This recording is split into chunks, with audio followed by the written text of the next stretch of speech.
with the big data, with AI, the unemployment issue is going to be really a very big challenge for everybody. How we need to be ready for the future. Mr. Tung, let's talk about trade and economy, because for many years, this was seen as the connecting point for the United States and China, and also as a way to stabilize the bilateral. Is that the same case today?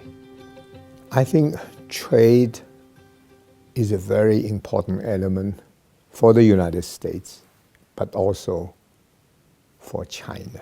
We should look at its complementarity. It helps both, and we should nurture it, we should work at it, and both will benefit. It's often said in the United States that China's market is not open to the world. Do you agree? No, I don't agree. 2018, end of 2018, there are 68,000 American companies are in China. 68,000 American companies. They manufacture there, then they sell the product there. In that year, for instance, I think the total sale was $680 billion. It's a huge number, okay? American people is always talking about the deficit of trade. And the deficit is about $350 billion. Hey, where does this number surface? The market is not open, you won't have 68,000 firms there. Many people in the United States say that because of this trade relationship, ordinary Americans have lost their valuable jobs. And as such, their families, their communities are all impacted. What do you say to that? There's always a discussion. How many jobs is lost in the United States of America because of U.S. China trade?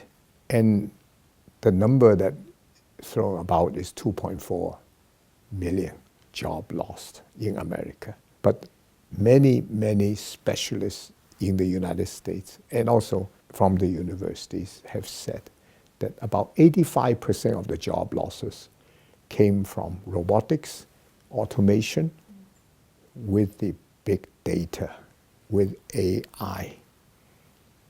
The unemployment issue is going to be really a very big challenge for everybody. So we should focus on that.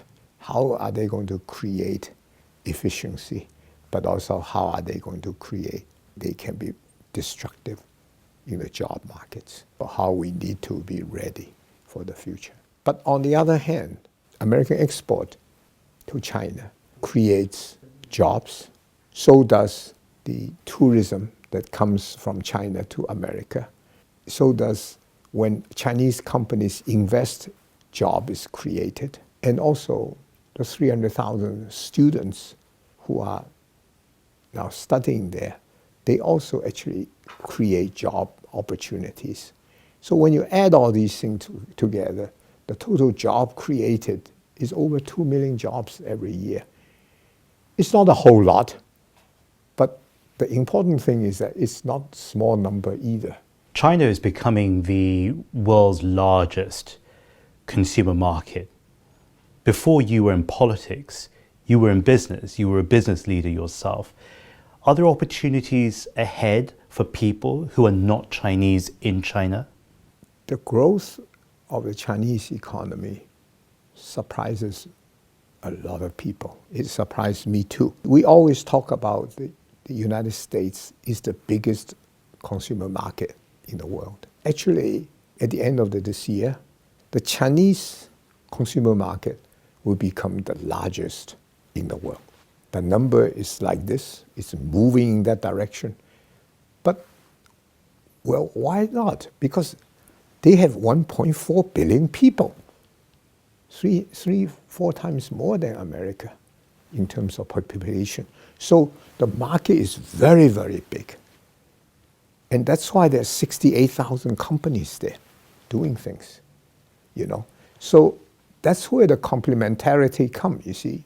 You want to export, you can export. You want to import, you can import. And because China is big enough to do many of these things. And what we need to be doing is the two countries need to be working together